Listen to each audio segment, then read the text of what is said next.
돌렸습니다. 우리가 보통 집을 지을 때 가장 중요한 것은 좋은 땅을 선택하는 것입니다. 좋은 땅은 비싼 땅이 아니고 해가 잘 들고 물이 잘 빠지고 바람이 잘 통하는 땅입니다. 또한 그곳에 섰을 때 마음이 편해지는 곳을 좋은 땅이라고 합니다. 그리고 그 다음에는 건물을 세우려면 토대가 견고해야 합니다. 똑같은 설계와 재료를 사용해서 집을 짓더라도 기초를 반석 위에 세운 집은 무너지는 법이 없지만 기반이 무른 곳에 집을 세우면 한쪽이 기울게 되어서 결국에는 사람이 살 수 없는 곳이 돼버립니다. 우리가 살고 있는 이 지구가, 이 땅이 과연 반석일까요? 견고할까요? 저는 아니라고 생각합니다. 왜냐하면 이 땅에 우리는 지진이 수도 없이 많이 납니다.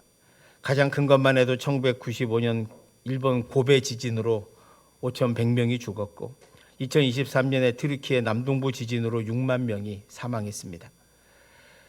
지금도 우리가 발딛고 있는 땅이 견고하다 또는 반석이라고 생각하십니까?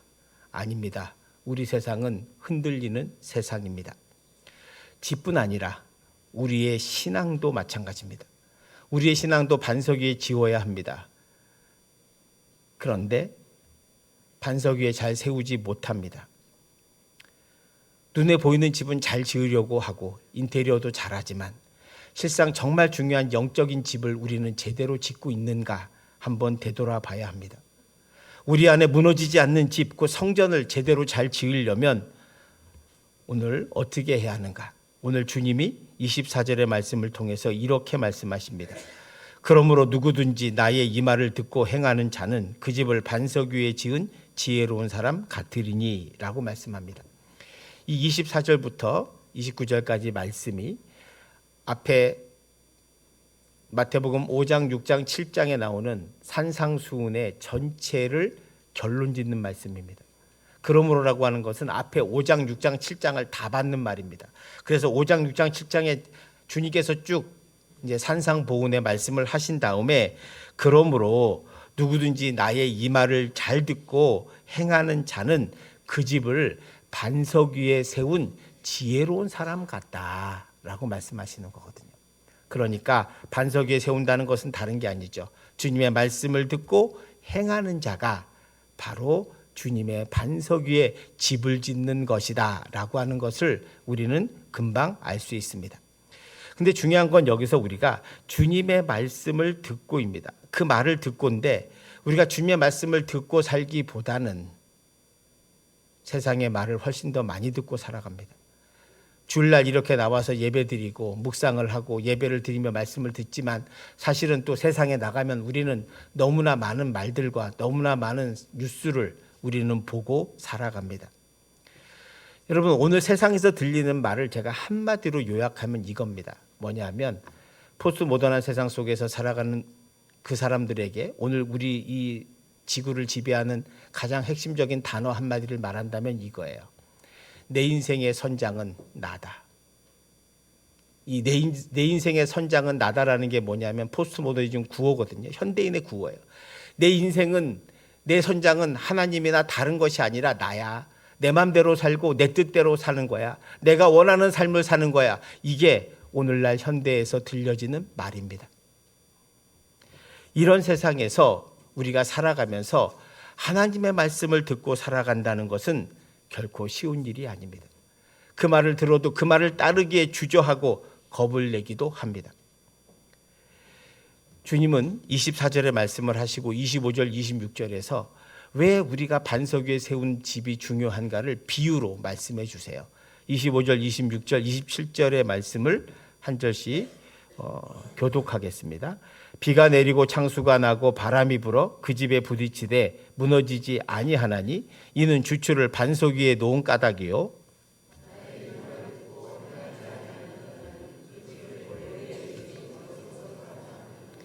함께 봉독합니다. 비가 내리고 창수가 나고 바람이 불어 그 집에 부딪힘에 무너져 그 무너짐이 심하니라.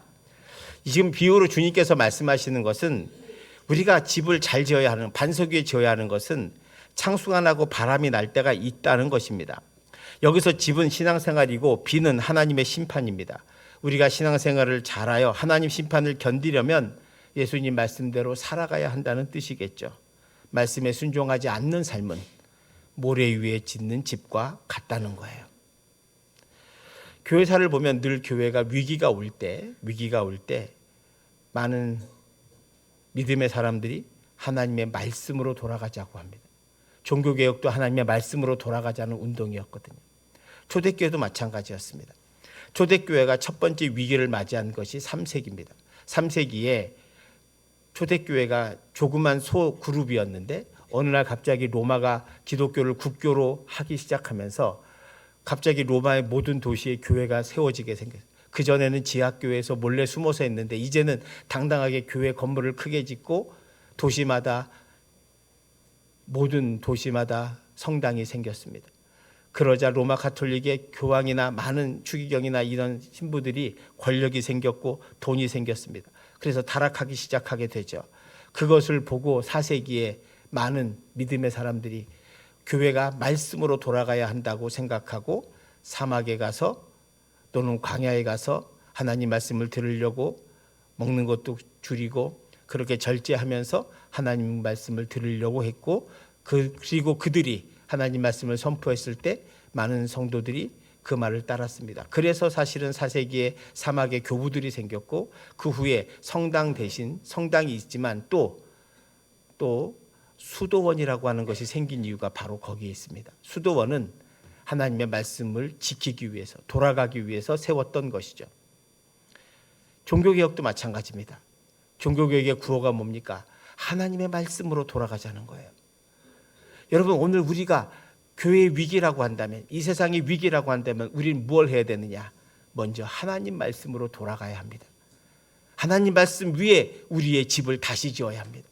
하나님 말씀 위에 우리가 신앙의 생활을 토대를 다시 세워야 한다는 거죠. 그래서 우리는 반석 즉 예수 그리스도 위에 세워야 합니다.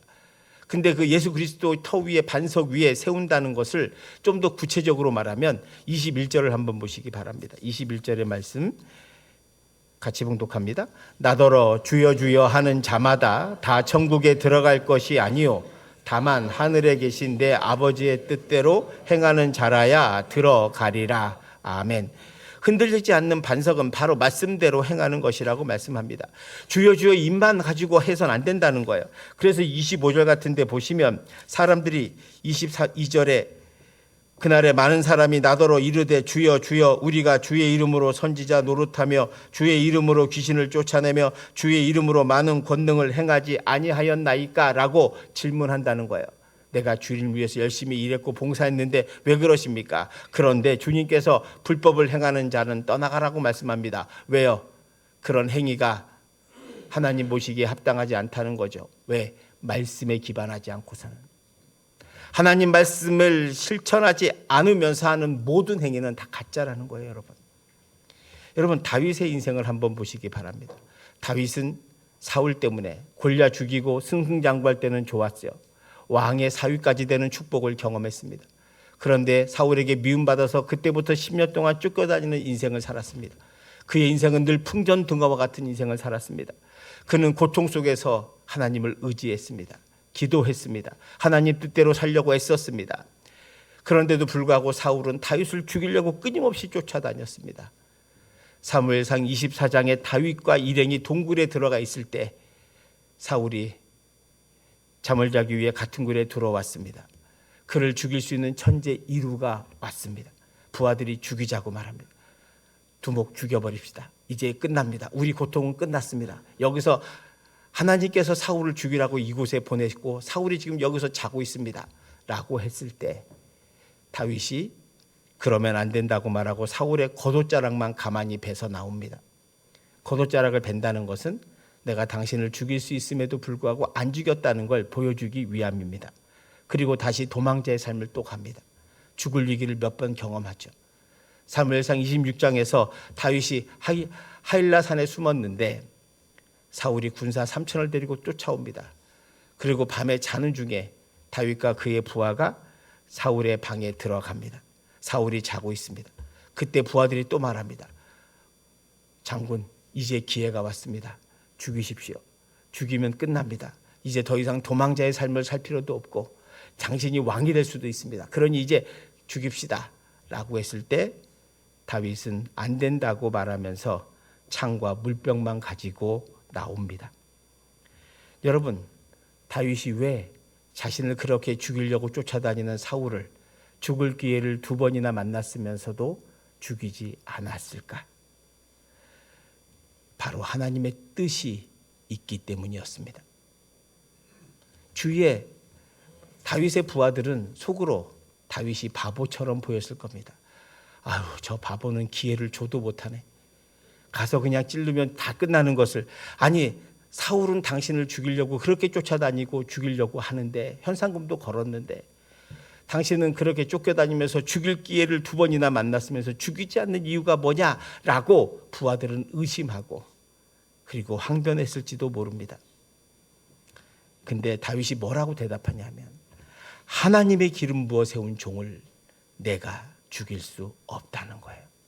내가 아무리 급하지만, 내가 아무리 죽을 위기에 있지만 하나님이 세운 왕을 하나님이 심판하시는 거지 내가 하는 건 아니다 라고 하는 거예요. 이거는 다윗이 하나님의 뜻임을 알았기 때문이고, 그래서 자기가 손해보더라도, 자기가 막대한 손해를 보고 있음에도 불구하고 남들이, 아니 부하들이 자신을 바보라고 말하는 것을 들으면서도 그는 그 손해를 감수하고 다시 광야로 도망자의 삶을 갑니다. 다윗이 하나님의 은혜와 복을 받은 것은요, 바로 하나님의 말씀에 따라 살았기 때문입니다. 비록 손해가 나더라도 말이죠. 막대한 손해를 입고 사람들이 바보라고 말해도 하나님의 뜻과 하나님의 말씀에 순종했던 다윗이기 때문에 하나님이 그와 함께하는 거예요, 여러분. 우리가 오늘날 세상에서 그리스도인답게 산다는 것은 어리석은 일이고 바보처럼 보일 수 있습니다.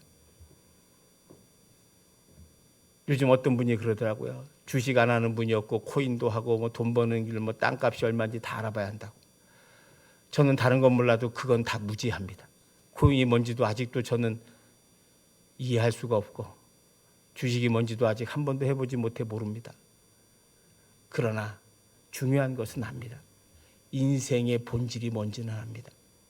사람들이 그렇게 성공하고 잘 살려고 애쓰고 돈이면 권력이면 다 된다고 생각하지만 그것은 한낱 모래와 같다는 사실을 사람들은 너무나 쉽게 잊어버려요.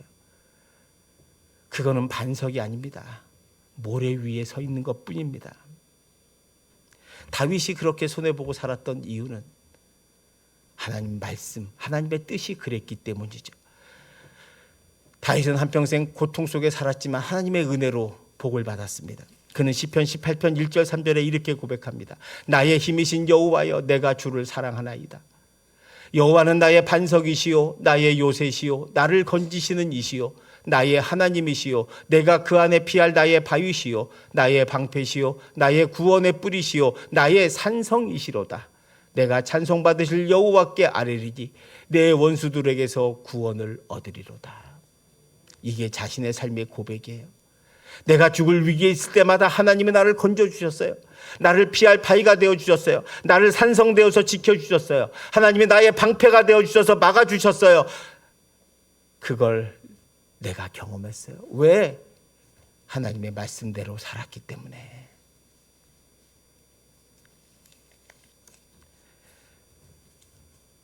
성도 여러분, 하나님 말씀대로 살 수 있는 저와 여러분 되시길 축원드립니다. 그렇게 살아야 여러분, 하나님의 은혜가 여러분에게 임합니다. 성도 여러분, 우리가 사랑을 하면 자연스럽게 서로 구속하죠. 잘 모르는 남녀가 서로 만나서 사랑을 시작하면 어제 뭐 했어? 어디 갔다 왔어? 누구랑 있었어? 라고 물어보기 시작합니다.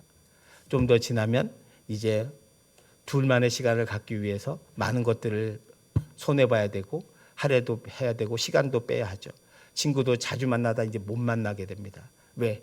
연인을 만나야 하기 때문에. 그래서 결혼하면, 결혼은 뭐예요? 다른 말로 하면 구속이거든요.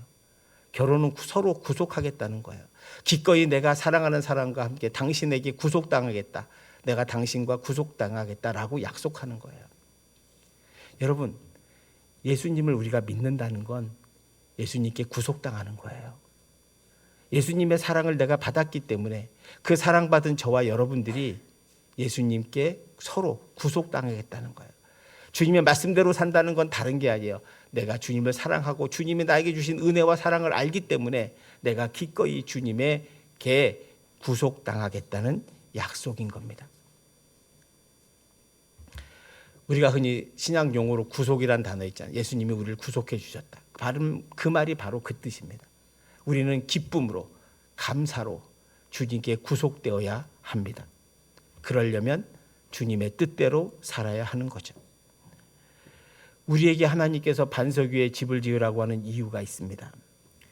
평소에는 반석 위에 집을 짓나 모래 위에 집을 짓나 잘 모릅니다.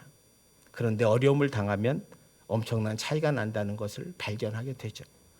우리가 사는 세상에는 많은 어려움과 고난이 있습니다. 그 어려움을 당할 때 지혜로운 사람과 반석 위에 지은 사람과 모래 위에 지은 사람의 인생이 완전히 달라집니다. 비가 오고 창수가 나고 바람이 부는 것은 우리 삶에 어려움도 있지만 때로는 유익합니다. 여러분, 비가 안 와도 문제지만 비가 너무 와도 문제죠. 그러나 우리 인생에 비가 많이 올 때도 있고 안 올 때도 있습니다. 그러니까 저는 우리 인생에서 고난이 없으면 얼마나 좋을까 생각합니다. 저는 우리 교인들 가운데 아프지 않고 어려움도 없고 근심도 없기를 기도합니다. 그렇게 있으면 저도 마음이 아프고 괴롭습니다. 때로는 하나님께 물어봅니다. 하나님, 왜 이런 고난을 저분에게 주셨습니까? 왜 이런 고통을 저분이 당해야 합니까? 라고 말이죠. 그런데 제가 깨달은 건 이겁니다. 주님께서 자연의 법칙을 한번 보세요. 제가 자연의 법칙 종종 얘기하잖아요. 자연은 잔인합니다. 갓 태어난 새끼도 뛰지 못하면 바로 사자에게 잡아먹힙니다. 사자가 잡아먹으려고 하다, 야, 너 태어난 지 얼마 안 되니까 내가 봐줄게 하는 걸 제가 본 적이 없습니다. 제가 말씀드렸잖아요. 자연에서는 장애 입은 동물은 살아갈 수 없다고. 다 잡혀먹습니다. 그게 자연이거든요. 어쩌면 우리도 자연의 법칙을 따르는 세상 속에 살아갑니다. 우리 모두에게도 고난이나 고통이 누구에게라도 올 수 있습니다. 그 고난과 고통을 주님께서 피해 주시는 게 아니라 오늘 본문의 말씀이 우리에게 주는 메시지는 그 고난과 고통을 이길 수 있는 비결을 가르쳐 주는 거예요. 그 고난과 고통을 피하는 게 아니라 그 고통과 맞서 싸워서 이길 수 있는 힘과 능력이 뭐냐? 예수 그리스도의 반석 위에 주의 말씀에 따라 살아가는 삶을 산다면 너는 어떤 시험이 와도 어떤 고난이 와도 어떤 환난이 와도 이길 수 있다는 것을 가르쳐 줍니다. 때로는 우리가 보면 남들은 다 재밌게 사는 것처럼 보일 때도 있습니다. 예수를 믿어서 자유롭지 못한 것 같은 생각이 들 때도 있습니다. 늘 기도하는데도 응답이 없는 것 같고 하나님께서 나에게 은혜를 베푸시지 않는 것 같은 생각이 들 때도 있습니다. 하나님 뜻대로 살려고 몸부림치고 있는데도 현실은 더 어려워지고 있는 것 같아서 회의를 느낄 때도 있죠. 그럴 때 예수 그리스도의 반석 위에 서 있는 사람은 흔들리지 않습니다. 그러기 위해서 우리에게 반석 위에 집을 지으라고 말씀하는 겁니다. 다윗이 실수도 하고 죄도 짓지만 그가 하나님의 복을 받은 것은, 예수 그리스도가 다윗의 자손으로 나오신 것은 다윗이 그 어떤 고난과 죽음의 위기 앞에서도 하나님을 신뢰했기 때문입니다. 내가 여호와를 사랑합니다. 그 고백이 저와 여러분의 고백이 되시기를 축원드립니다. 사람들이 세상에 살면서 다 반석 위에 산다고 착각하고 있습니다. 권력이란 반석 위에, 돈이라는 반석 위에 다 그렇게 착각하며 살아갑니다. 여러분, 제가 분명히 말씀드리고 싶은 거 한 가지 있습니다. 이 세상에 반석은 없습니다. 모두가 모래일 뿐입니다. 이 세상에 어디를 여러분 찾아봐도 반석은 존재하지 않습니다. 다 모래일 뿐입니다. 모래 위에서 무엇인가를 찾겠다고, 내 안전함을 찾겠다고 헤맨다면 그것은 어리석은 일입니다. 오늘 주님께서 우리에게 인생의 신앙의 답을 가르쳐 줍니다. 고난과 환난 속에 하나님께서 그 피할 길을 가르쳐 주시고 이길 방법을 가르쳐 주십니다. 예수 그리스도의 반석 위에 서 있어라. 어느 중소기업의 사장님의 이야기입니다. 그는 전에 신앙생활을 하고 있다가 회사가 너무 운영이 잘 돼가지고 바쁘기 시작해서 교회 나갈 시간이 없었습니다. 걸려오는 국제전화와 회의, 상담, 결제 등등 눈꼴 새 없는 바쁜 나날을 보냈습니다. 어느 날 그의 아내 권사님과 남편 그 교회 목사님이 찾아왔습니다. 신방 왔는데도 불구하고 바쁘다는 핑계를 대고 내보내고 그렇게 자기는 열심히 살았습니다. 그런데 사업도 잘 되고 또 회사도 번창하게 되었습니다. 그렇게 좋아서 너무 열심히 일을 하다가 3개월 후에 그는 뇌출혈로 쓰러지게 되었고 반신불수가 되어 누워 있습니다. 그러고 나서 그분이 하는 말이 이거였습니다. 내가 어리석었습니다. 사업이 잘 돼서 이렇게 쭉 될 줄 알았습니다. 여러분 누가복음 12장에 보면 어리석은 부자의 비유가 나옵니다. 부자가 곡식을 다 걷어서 곡식이 차고 넘치니까 곡간을 막 쳐요. 짓고 나서 이렇게 말합니다. 야, 이제 내가 곡간도 짓고 먹을 것도 잔뜩 있으니 내가 이제 잘 먹고 잘 살자. 편안히 먹고 놀면서 잘 살면 되겠다라고 했더니 하나님께서 이렇게 말씀하십니다. 누가복음 12장 20절입니다. 한번 같이 봉독하시죠. 하나님은 이르시되 어리석은 자여 오늘 밤에 내 영혼을 도로 찾으리니 그러면 내 준비한 것이 누구의 것이 되겠느냐 하셨으니 아멘. 성도 여러분, 우리는 내 인생의 주인이 내가 아닙니다. 왜냐하면 우리는 5분 후의 인생도 모르기 때문입니다. 제가 내일 무슨 일을 당할지 아무도 모릅니다. 여러분 가운데 나는 내일 괜찮을 거다, 1년 후에도 이렇게 살 거다 라고 착각하고 사신다면 여러분은 이 사장처럼 후회하게 될 겁니다. 우리 인생은 아무도 모르고 우리 앞에 언제나 고난과 덫과 지뢰가 깔려 있다는 걸 잊지 마십시오. 예수님이 이 땅에 왜 오신 줄 아십니까? 갈 길을 잃고 헤매는 저와 여러분, 죄와 사망의 길을 가고 있는 저와 여러분을 긍휼히 여겨주셔서 주님께서 직접 오셔서 고난을 당해 주셨습니다. 여러분, 고난을 피하는 게 상책이 아니라 주님도 이 땅에 오셔서 우리의 고난을 몸소 다 당하시고 십자가에 죽으신 이유는 예수 그리스도를 믿는 사람은, 그 반석 위에 세운 사람은, 주의 말씀대로 사는 사람은 고난을 이길 수 있게 해주시겠다는 거예요. 고난은 피하는 게 아니라 이기는 겁니다. 주님과 함께.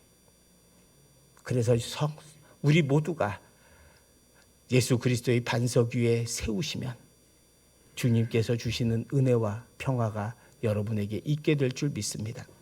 지금 삶의 어려운 사막의 음침한 골짜기를 걸어가는 분도 있습니다. 또 앞으로 여러분 가운데 사막의 음침한 골짜기를 걸어가실 분도 반드시 있습니다. 그럴 때 오늘 이 말씀을 생각하십시오. 하나님 말씀에 따라 사십시오. 그 말씀에 따라 순종하시고 여러분의 삶의 반석은 오직 예수 그리스도뿐임을 믿으시고 주님과 함께 고난을 이기고 고난을 축복으로 바꾸는 놀라운 은혜와 축복을 여러분의 삶에 경험하기를 원합니다.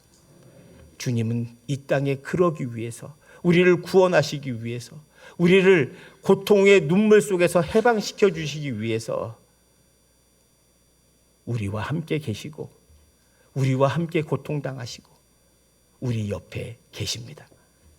그분 위에 여러분의 신앙의 집을, 인생의 집을 잘 지어 반석 위에 세운 집과 같은 아름다운 인생, 어떤 창수가 나고 비와 바람이 불어도 넘어지지 않고 무너지지 않는 아름다운 인생과 신앙의 집을 지어가는 저와 여러분 되시기를 주님의 이름으로 축원드립니다. 기도하겠습니다. 사랑의 하나님, 우리는 연약하고 부족합니다. 우리는 약합니다. 그런데 사람들은 착각합니다. 내 인생의 주인이 나라고요. 주님, 이 착각을 버리게 하여 주시옵소서. 내 5분 앞도 모르는 인생이 내 인생은 내 것이라고 착각하지 않게 하시고 오직 주님의 말씀과 반석 위에 세워지는 참된 신앙의 집을 지을 수 있는 우리 모두가 되기를 원합니다. 예수 그리스도의 반석 위에 집을 세우게 하여 주시옵시고, 그래서 인생에 오는 많은 어려움과 고난과 환난을 잘 극복할 수 있도록 성령께서 인도하여 주시옵소서. 우리 성도들 모두가 예수 그리스도의 반석 위에 세워 흔들리지 않는 믿음, 굳센 믿음, 어떤 비바람에도 무너지지 않는 믿음을 더하여 주셔서 그 믿음으로 고난을 극복하여 은혜와 평강과 기쁨의 삶을 살아가는 우리 모두가 되게 하여 주옵소서. 예수님 이름으로 기도하옵나이다. 아멘.